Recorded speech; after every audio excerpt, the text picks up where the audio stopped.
The antique shop on Lexington Street smelled like cedar and old secrets, the kind of place where dust settled on purpose. Damon Riles stood at the back of the store, running his thumb along the joint of a mahogany sideboard, checking for the kind of flaws that only a carpenter's hands could find. Behind him, Serena Voss, CEO of Voss and Vale Resorts, the woman whose face appeared on the covers of 3 business magazines last fall, stood with her arms crossed, watching him work with an expression she didn't quite know she was wearing. Marlene Quay, the shop's silver-haired owner, glanced between them and smiled the way old women smile when they already know the answer. "Your husband really knows his wood," she said to Serena. Damon laughed first. "She's my wife," he said, easy and warm, the way you'd say something you'd said 1,000 times. "She always wins the furniture arguments anyway."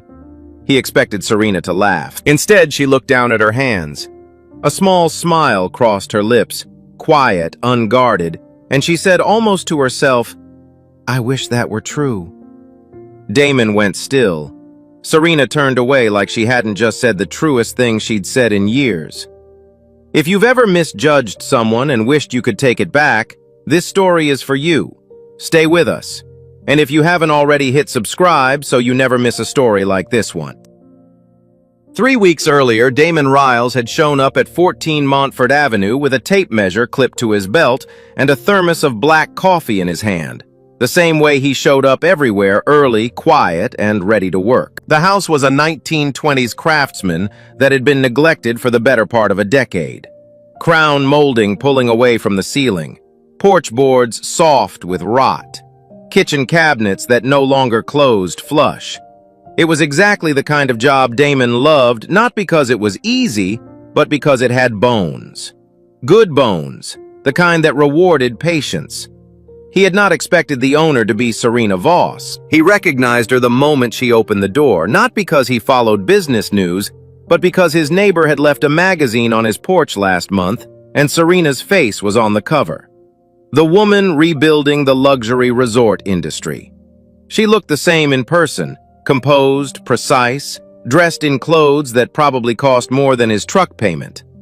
She shook his hand, gave him a tour of the house in exactly 11 minutes, and handed him a printed list of priorities ranked by urgency. "I'd like the kitchen and the master bedroom finished first," she said.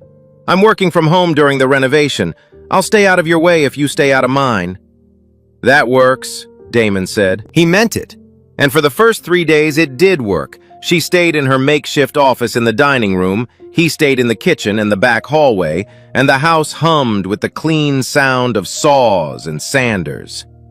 But on the 4th morning, Serena came into the kitchen at 7 a.m., holding an empty mug, and stopped short when she saw that Damon had already made a fresh pot of coffee. "I noticed you went through the whole carafe yesterday before 9, he said, not looking up from the cabinet hinge he was replacing. "Made extra." She stood there for a moment longer than necessary. Then she poured herself a cup. "Thank you." She didn't say anything else. But the next morning, she brought out 2 mugs instead of 1. That was how it started. Not with anything dramatic, but with small observations that accumulated the way sawdust does, quietly and without announcement. Damon noticed that Serena drank her coffee with no sugar and too much cream, that she preferred the window in the front parlor to any other spot in the house, always gravitating toward the light. That when she was thinking hard, she pressed her thumbnail against her lower lip and stared at nothing. That she said, "That works," the same way he did as a complete sentence, not a filler. He noticed these things the way a carpenter notices the grain of a piece of wood, not to possess it, but because paying attention was simply how he moved through the world. Serena, for her part, noticed things about Damon too, though she was slower to admit it even to herself. She noticed that he never made noise for the sake of making noise, that when he explained something about the house, he spoke to her like she was capable of understanding it, not like she was a client to be managed. That his hands were always busy but never rushed. That he laughed easily and without performance, the kind of laugh that didn't ask anything of the room. She found herself inventing reasons to walk through whichever part of the house he was working in. She told herself it was to check on the progress. Damon's daughter Tessa was 8 years old and had her father's eyes and her late mother's complete inability to be dishonest about anything. She came to the job site on Saturdays sitting on an overturned bucket with a library book open in her lap, occasionally wandering over to watch Damon work.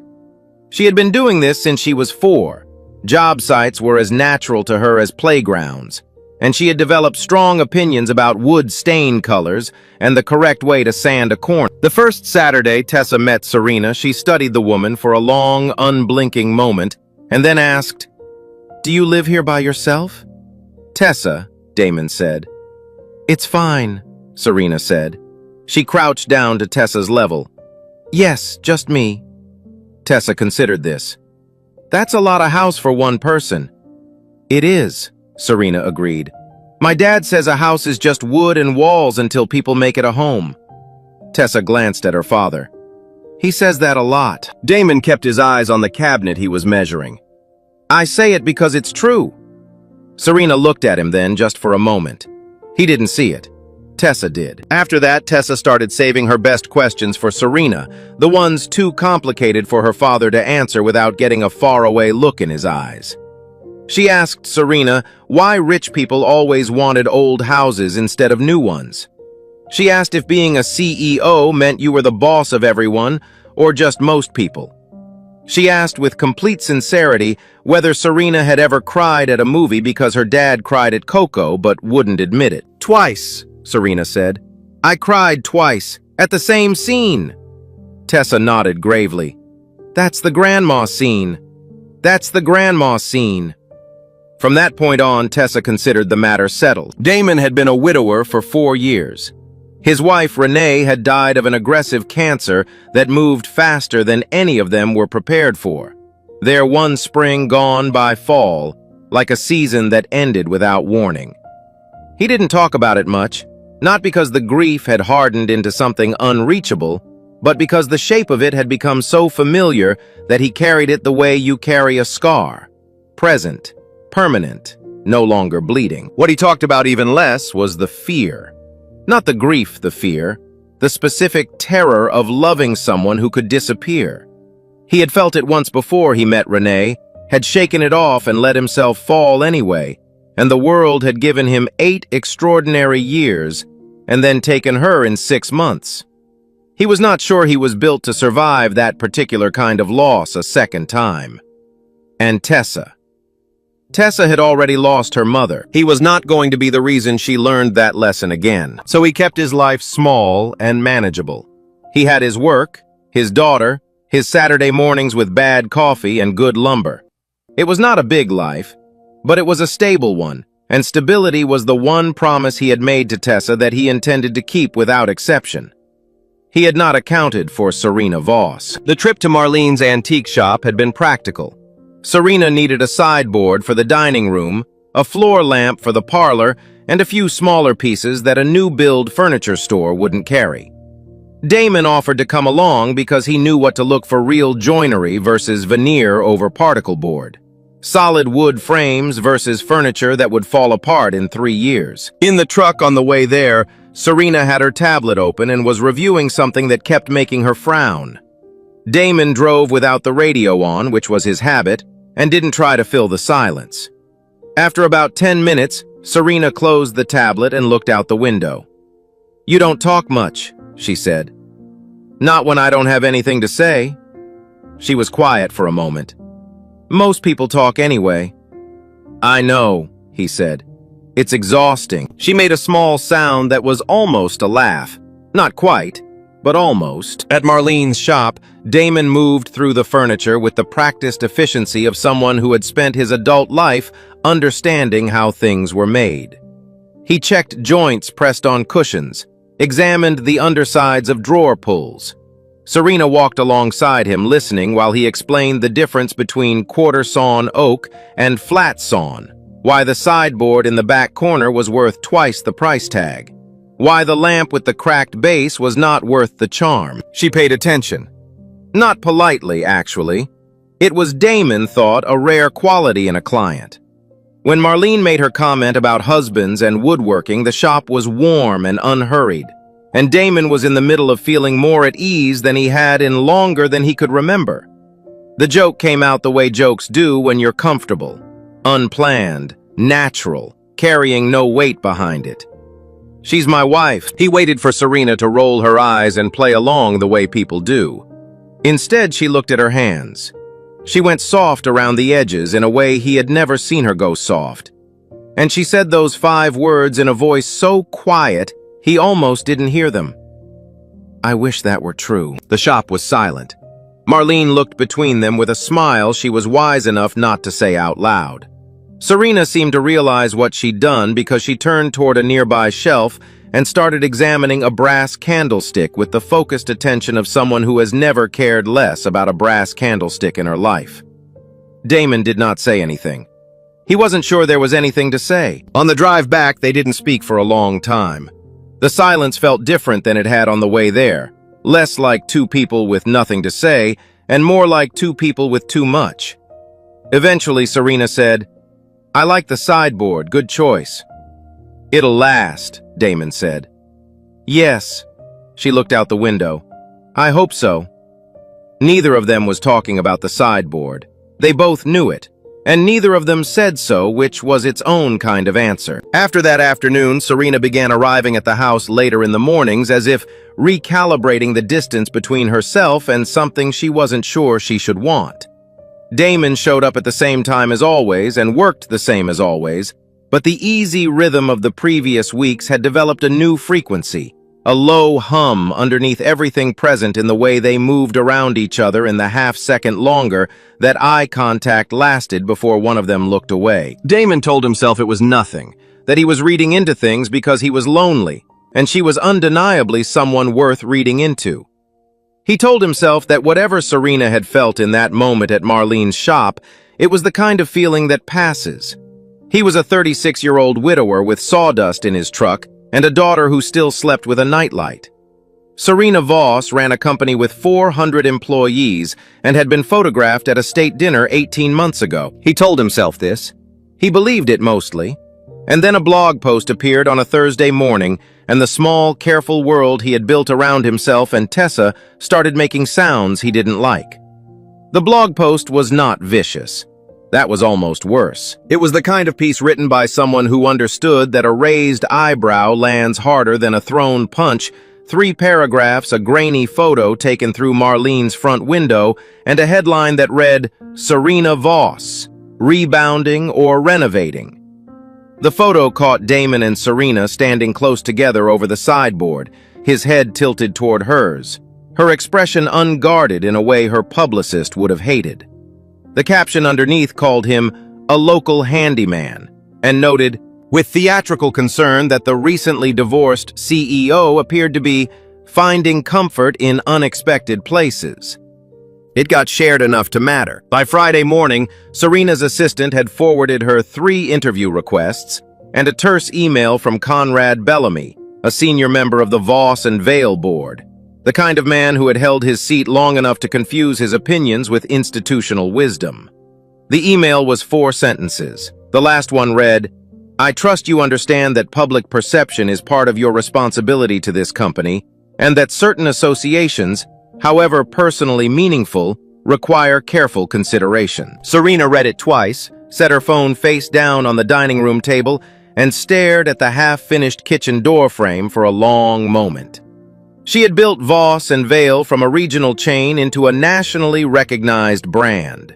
She had navigated a very public divorce without missing a single board meeting, and Conrad Bellamy was suggesting in the most civil possible language that the way she looked standing next to a carpenter was a liability. She did not call Damon that day. Damon found out about the post from his friend Marcus, who texted him a screenshot at 7 a.m. with no message attached, which was its own message. By noon, 2 clients had called to reschedule politely with thin excuses that didn't hold up, and a third had simply not responded to a confirmation text that had been delivered and read. He was not angry at Serena. He understood with the clarity of someone who had never been on the inside of that world that her visibility created a kind of gravity that pulled everything near her into public view, whether it wanted to be there or not. What he was afraid. That evening, Tessa came home from school quiet in the way that meant something had happened. He waited until dinner and then asked. She pushed her fork around her plate and said without looking up, "Jalen said he saw a thing online about you and the lady whose house you're fixing. He said she was famous and that she was using you." A pause. He said it like it was funny. Damon set down his fork. "Is that what you think?" Tessa looked up. "No, I think Jalen reads too much stuff online." Then smaller, "But Dad, is she going to make things complicated for us?" He didn't answer right away. The next morning, Serena arrived at the house before he did, which had never happened, and was sitting on the porch steps when he pulled up.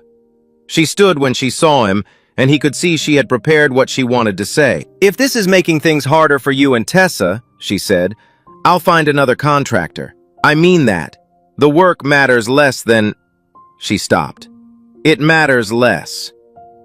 Damon was quiet for a long moment. The morning was cool and the street was still empty. "I'm not afraid of hard," he finally said. "I'm afraid of making Tessa a promise I can't keep. I told her this job meant a new start. I don't want her watching another thing fall apart before it's finished." Serena nodded slowly.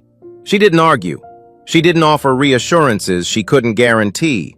That more than anything was what made him stay. The family craft fair at Tessa's school was held on a Saturday morning in the gymnasium, which had been decorated with paper streamers and smelled like glue sticks and industrial cleaner. Each table had a project kit: build a small model house from pre-cut balsa wood, paint it, and take it home. The fair was designed for families, which meant every child was supposed to bring someone. Tessa had asked Serena 3 days in advance. Not Damon Tessa. She had appeared at the doorway of the dining room while Serena was on a call, waited with the focused patience of a child who has decided something, and the moment Serena hung up said, "There's a craft thing at my school Saturday. Dad's coming. You should come too." Serena had looked at Damon, who was sanding a baseboard 12 feet away, and very carefully not looking at either of them. "I'll be there," Serena said. She arrived in dark jeans and a simple blouse, no blazer, which was the closest thing to casual that her wardrobe currently allowed. She stood near the gymnasium doors for the first few minutes, watching Damon at the table in the corner, Tessa already organizing the paint pots by color with the seriousness of a small project manager. Then Tessa spotted her and waved her over with the urgency of someone flagging down a rescue vehicle. The model house kit turned out to be more complicated than it looked on the box. There were 12 pieces of balsa wood, a small bottle of wood glue, 4 paint colors, and an instruction sheet that Tessa dismissed immediately in favor of her own instincts. Damon assembled the walls without looking at the instructions, which Serena found annoyingly impressive. She picked up the roof piece, applied what she judged to be a reasonable amount of glue, and pressed it into place. It sat at a clear 15-degree angle. "That's not right," Tessa said with the diplomatic restraint of someone who had decided to be kind about it. "I can fix it," Serena said. She tried to adjust it. The glue had already begun to set. The roof tilted further. She reached for more glue to compensate, knocked the bottle sideways, and a thin stream of it crossed the yellow paint pot, which tipped over and left a bright streak across the newspaper they'd spread on the table. Tessa stared at the damage. Then she looked up at Serena with an expression of patient, genuine concern. "Maybe you should just do the painting." Damon laughed. Not a polite laugh, not a managed one. A real laugh, the kind that comes from somewhere undefended, the kind he had not heard himself produce in weeks. It loosened something in the room. Serena looked at the lopsided roof and the yellow streak and started laughing too. Not the measured smile she wore in board meetings, or the careful warmth she used in public. Something easier, something that had no audience in mind. Tessa handed her a paintbrush. "You can do the door. It's small, less to mess up." "Thank you for the vote of confidence," Serena said. "You're welcome," Tessa said completely seriously. They finished the model house together, lopsided roof, cheerful yellow streak and all. On the drive back, Tessa held it carefully in both hands like it was something valuable. Maybe Serena thought looking at it it was. Not because it was well made, because it was theirs, imperfect and specific and impossible to replicate. She couldn't remember the last time she'd made something like that. In the 2 weeks that followed the craft fair, something shifted in the quiet way that real things shift, not announced, not dramatic, just gradually, and then all at once, present. Serena started coming to Montfort Avenue earlier. She stopped pretending she was there to check on progress. She brought coffee in a carrier with 3 cups, which was its own kind of admission, and nobody commented on it because nobody needed to. The house was entering its final stage of renovation, and there was something about an almost finished house that invited a different kind of presence, less project, more home. Serena felt it. Damon felt it. Tessa, who came on Saturdays and had declared herself head of what she called the Decoration Committee, absolutely felt it and was not subtle about it. The first Saturday, Serena asked if she could help with the painting. Damon handed her a roller and pointed her toward the hallway wall, a long, neutral stretch that he'd already primed, low stakes, hard to ruin. He mixed the color himself, a warm grayish he'd suggested after Serena spent 20 minutes holding paint chips against the window light and saying, maybe, to all of them. The technique was wrong immediately. Too much pressure, inconsistent strokes, a section near the baseboard where she'd missed a full inch. Damon watched for approximately 45 seconds before he crossed the hallway, came up beside her, and adjusted her grip on the roller handle without a word. Like this, he said. Let the weight do the work. She tried it. The stroke was smoother. She tried it again. Better, he said, and stepped back. From the kitchen, Tessa called out, Is she doing it right this time? She's getting there, Damon called back. I'm standing right here, Serena said. We know, Tessa said. By the end of the afternoon, Serena had painted a respectable section of hallway and only had to be corrected twice more. Damon did not mention the patch near the light switch that she'd somehow gotten on the ceiling. When Serena noticed it herself later, she stood looking at it for a moment and then left it. She liked it there. The following Saturday, Tessa decided they should bake something to celebrate the kitchen cabinets being finished. She had a recipe handwritten on an index card in her own careful printing for chocolate chip cookies that she claimed was basically perfect. The oven in the Montfort kitchen had just been reconnected that week and was running slightly hot, a fact that Damon mentioned once and Tessa decided was not relevant to her recipe. The first batch came out the color of a moonless night. Serena pulled them from the oven, looked at them, and said nothing for a respectful moment. We can adjust the temperature, she offered. I know, Tessa said, already measuring flour for a second batch. The second batch was raw in the middle, golden on the outside, liquid at the center. Tessa examined one with the expression of a scientist encountering an unexpected variable. Damon, without ceremony, picked up his phone and ordered pizza. They ate it on the kitchen floor, the new cabinets gleaming above them, the smell of slightly burnt chocolate still warm in the air. Tessa sat between the two of them with her pizza folded in half, talking about a book she was reading, a problem with her friend Lily at school, a bird she'd seen on the way over that she was fairly certain was a type of hawk, but might have been a very large pigeon. Damon listened and asked the right questions. Serena listened and laughed at the right moment. At some point, without planning to, she had stopped sitting across from this family and started sitting inside it. The third Saturday it rained. They had planned to work on the porch, but the rain came in before noon and settled in with the intention of staying.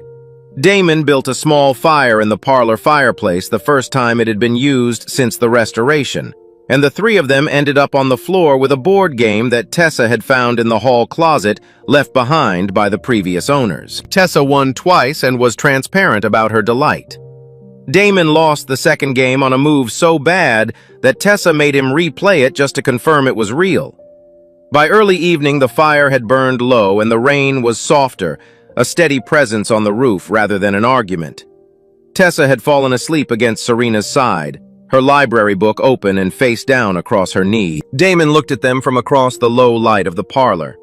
He felt it then, fully and without defense, the particular ache of wanting something you are afraid to reach for. Serena in the firelight, his daughter asleep against her, the rain on the roof of the house he had spent weeks rebuilding. He wanted this. Not a version of it, not something adjacent to it, this exactly as it was in this moment, which was precisely what made it terrifying.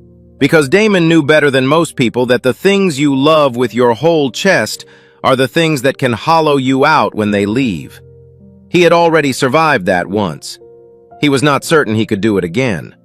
And more than his own survival, there was Tessa breathing slow and trusting against a woman who had not yet promised to stay. He looked away from them. He watched the fire instead.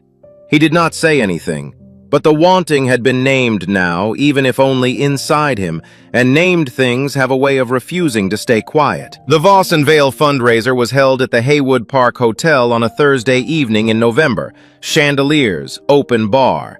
The kind of event where the catering cost more than most people's monthly rent. Serena had organized it to benefit 3 local community restoration projects, one of which was the Montford Avenue Neighborhood Revitalization Initiative that Damon's crew had contributed to over the past year. She had called him herself to extend the invitation.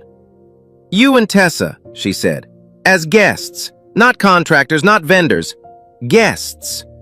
He had agreed, which surprised him a little. Damon wore the charcoal suit he kept for occasions that required one not new but well kept, the jacket still holding its shape. Tessa wore the yellow dress she had been asking to wear somewhere special since August, with white shoes that she had polished herself. In the elevator up to the event floor, she looked at her reflection in the mirrored doors with quiet satisfaction. "We look good," she said. "We do," Damon agreed. Serena met them at the entrance. She was in midnight blue, her hair up every inch the person whose name was on the building's banner, and then she saw Tessa, and the formality softened around the edges in the way it only did when Tessa was nearby. She crouched down, told Tessa the yellow dress was the best thing in the room, and meant it. For the first hour, the evening was exactly what it was supposed to be. Serena introduced them to colleagues with warmth and without apology. Tessa discovered the dessert table and began a methodical evaluation of every item on it. Damon stood at the edge of conversations and felt with some surprise not out of place. Then Conrad Bellamy materialized at Serena's elbow. He was in his late 60s, silver-haired with the particular confidence of a man who had never been told no by anyone whose opinion he respected. He shook Serena's hand, said something complimentary about the turnout, and then turned to look at Damon the way someone looks at a piece of furniture they're deciding whether to move. "And this is the craftsman," Conrad said. "Not a question. The one who's been working on your house." He said your house with a faint emphasis as if clarifying the hierarchy. He smiled at the room rather than at Damon. "Lucky man getting noticed by the right people. Doors open in funny ways, don't they?" The people nearest them had gone slightly still. Damon said nothing. His jaw was set, but his expression did not change. He had learned a long time ago how to make his face a closed door. Conrad turned back to Serena, and in the same conversational register said, "I do hope you're separating gratitude from sentiment, Serena. It's an easy line to blur." Tessa was standing 4 feet away. She had heard enough. Damon saw the moment it landed, watched his daughter's face move through confusion and then understanding, and then something that looked like shame on his behalf, which was the part he could not absorb. Her eyes filled. She pressed her lips together in the way she did when she was trying not to cry in public. Serena stepped forward, her expression gone sharp. But Damon was already moving, one hand gentle on Tessa's shoulder, turning her toward the door.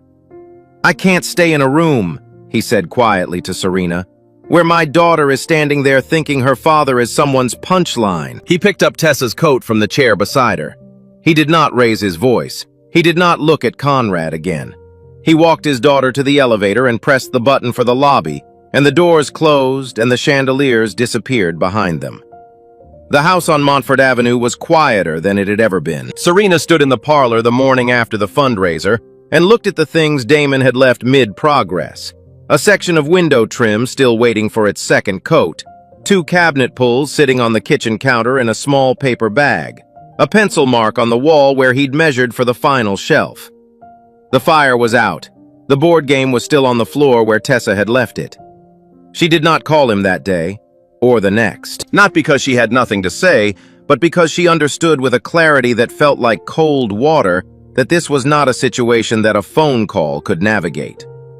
Damon had not left because of Conrad Bellamy. Conrad was just the thing that had made visible what was already there, the structural question underneath all the warm evenings and lopsided model houses and Saturday mornings with 3 cups of coffee. The question of whether Serena's world, with all its visibility and its board members and its fundraisers in chandelier rooms, was a place where a man like Damon and a girl like Tessa could exist without being made to feel small. She did not yet have an answer, so she did not call. What she did instead was go to work. On Monday morning, she walked into the Voss and Vale offices and asked her assistant to schedule an emergency board meeting for Wednesday.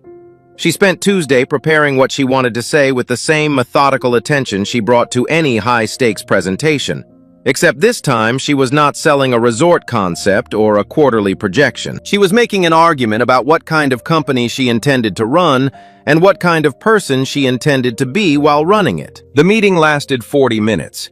She did not raise her voice. She presented the board with a clear-eyed account of Conrad Bellamy's conduct at the fundraiser, what he had said, who had heard it, what it communicated about the values of the organization, and she proposed without drama that he be removed from his role as public face of the Community Development Initiative, effective immediately. The vote was not unanimous.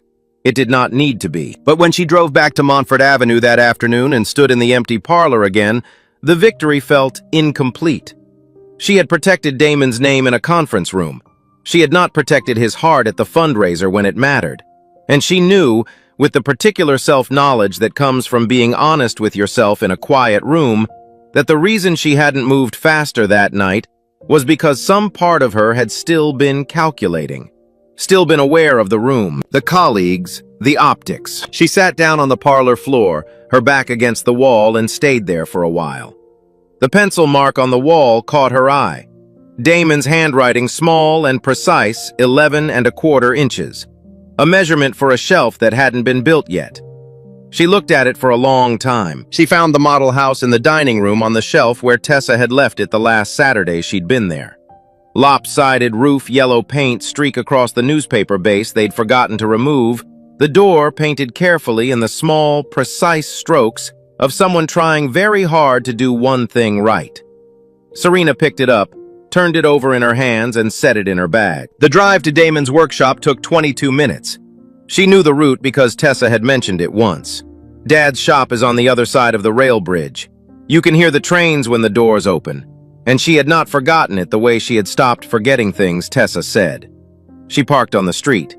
She did not call ahead. The workshop was a converted garage set back from a narrow road, its wide door rolled halfway up despite the cold. She could hear the low run of a sander inside, which meant he was there, and which meant she had to keep walking toward the door instead of getting back in her car, which she briefly considered. She kept walking. The sander stopped when she ducked under the door. Damon was at the far end of the space, standing over a workbench with a piece of white oak in front of him. Something long and flat. A tabletop maybe still in early stages. He looked at her, then he looked at the model house in her hands. Something moved across his face that was not quite a smile and not quite the absence of one. "Tessa's gonna want that back," he said.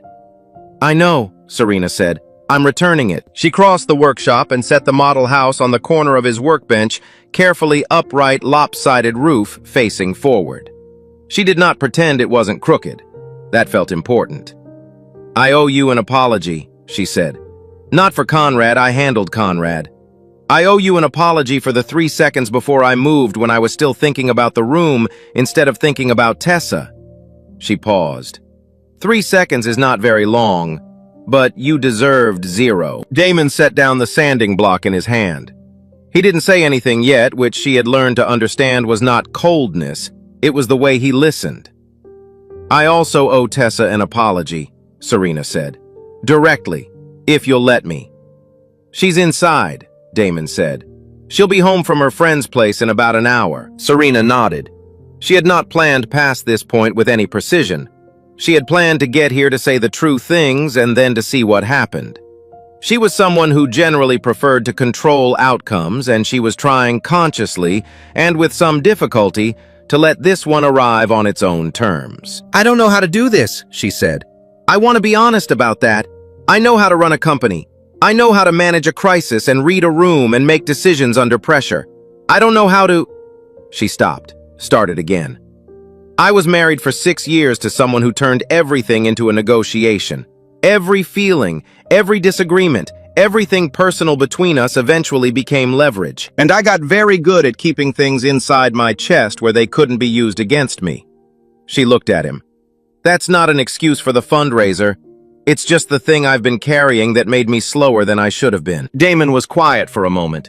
Outside, a train moved somewhere beyond the rail bridge, its sound low and even through the workshop walls. Renee died on a Tuesday, he said. October. Tessa was 4. I'd taken the week off work because we knew it was close, and I remember thinking after that I'd never take a week off work again because if I wasn't working, I would just be thinking, and thinking was going to kill me. He picked up the sanding block, turned it over in his hand, set it back down. I didn't let anyone new get close for 4 years because I convinced myself that was protection. For Tessa, mostly, but also for me. And there's nothing wrong with protecting yourself. He looked at her steadily. But there's a point where it stops being protection and starts being a way of making sure nothing good can reach you either. The workshop was very still. I'm not asking you to be fearless, Serena said quietly. I'm asking you to be afraid and choose anyway, because that's what I'm trying to do. Before he could answer, the side door of the workshop opened, and Tessa appeared home early, coat half-zipped backpack hanging off one shoulder. She stopped in the doorway and looked at Serena with an expression that was carefully neutral in the way children's expressions are when they are feeling something large and have not decided yet whether it is safe to show it. Serena did not wait for Damon to navigate it. She crossed the workshop, crouched down to Tessa's level, and looked at her directly. I'm sorry about the fundraiser, she said. You should not have had to hear that, and I should have stopped it faster. That's on me, not on your dad. Your dad did exactly the right thing. Tessa studied her. He always does, she said with simple certainty. I know, Serena said. That's one of the reasons I came back. Tessa was quiet for a moment, weighing something. Then, do you still want to be part of our family?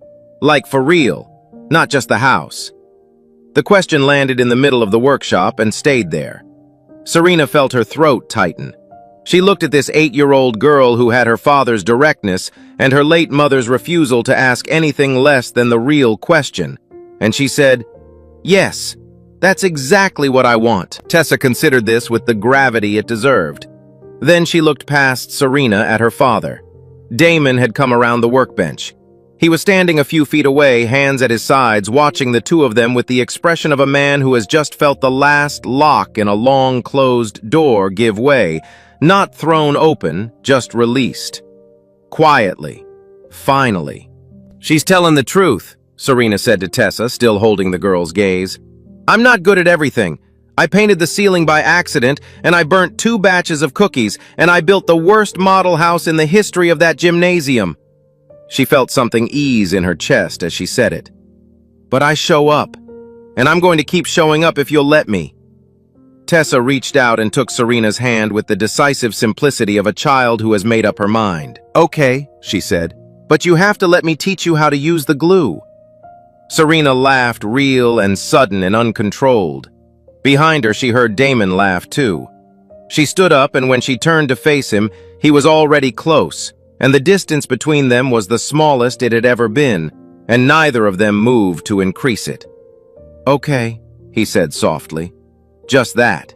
It was enough. The last week of work on the Montfort Avenue house was nothing like the first. In the beginning, the renovation had been a transaction. A client, a contractor, a list of priorities ranked by urgency. Now it was something else entirely. Serena was there every day, not because the project required it, but because she wanted to be, and nobody pretended otherwise. She had taken to wearing an old flannel shirt she'd found in the hall closet left behind by the previous owners, too large for her by several sizes, and Damon had stopped commenting on it after the second day because it was clear she had adopted it permanently. Serena painted the kitchen door the correct color on the first attempt, which she accepted with quiet, private satisfaction and did not make a speech about. Tessa arrived on Saturday with 6 small clay pots she had painted at school, each one a different color. None of them matching, all of them exactly right, and arranged them along the front porch railing with the authority of someone whose aesthetic vision should not be questioned. Damon spent 2 mornings building the window seat in the parlor, the long one Serena had wanted from the beginning, the one she'd described in early October as something to sit in when I need to think. He fitted it with a cushion in a blue-gray fabric that was close but not too close to the color of her eyes. He did not point this out. She noticed anyway and said nothing, which was its own kind of conversation. There were no dramatic revelations in that final week. No confessions, no grand gestures. Just 3 people in a house that was becoming itself, learning the particular rhythms of each other's presence. When to talk, when to be quiet, when to hand someone a tool without being asked. Tessa brought her library book and read in the window seat the afternoon it was finished, declaring it scientifically comfortable. Serena made coffee every morning and got the ratio right by Wednesday. Damon fixed the porch boards last, and when he pulled the final nail and stood up and looked at the street, Serena was standing in the doorway behind him, and the house at his back felt solid, in a way that had nothing to do with lumber. The completion party was Tessa's idea. She had proposed it with a handwritten list of requirements: outdoor lights, the good lemonade, not the powder kind, music that was not boring, and an invitation for Miss Marlene from the antique shop, because Tessa had decided she was, quote, a very important person in this story. Serena had honored every item on the list without negotiation. The party was held on a Saturday evening in the backyard, which Damon had leveled and laid with flagstone in the project's final days. String lights ran between the oak trees. A folding table held food that 3 of Damon's crew had contributed to without being asked. Tessa ran between the guests in the yellow dress, which had now been worn to enough significant occasions that it was developing the status of a family heirloom. Marlene Quay arrived with a bottle of wine and a look on her face that suggested she already knew how the evening was going to end.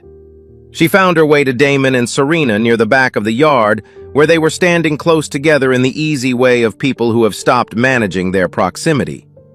Marlene looked between them, and her smile was the same one she'd worn in the shop on Lexington Street, unhurried, certain a little smug in the best possible way. "So," she said, "what do I call you to these days?" The backyard went briefly collectively still. Not because anyone was surprised, but because everyone felt that the moment was worth a second of silence. Damon looked at Serena. The string lights were warm above them, and Tessa had appeared from somewhere and was standing a few feet away, conspicuously pretending to examine a potted plant. He took Serena's hand. "If she'll have me," he said, "I'd like for my wife to stop being a punchline someday." Serena had blushed in that shop on Lexington Street and turned away. She did not turn away now. She looked at him, at the steadiness of him, the patience of him, the man who had shown up early every morning and paid attention and built her a window seat in the color of a quiet sky. And she felt something in her chest that she had kept locked and measured and managed for so long, finally open all the way. "I still wish it were true," she said. "And I think if we're doing this, we should start making it true."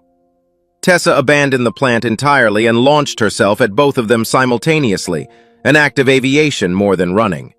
Damon caught her with one arm and held Serena's hand with the other, and the backyard filled with laughter and applause, and Marlene's very satisfied expression. The house on Montfort Avenue glowed under the string lights, and the early evening sky, no longer a project, no longer a place to hide from the past, but a home in the truest sense of the word.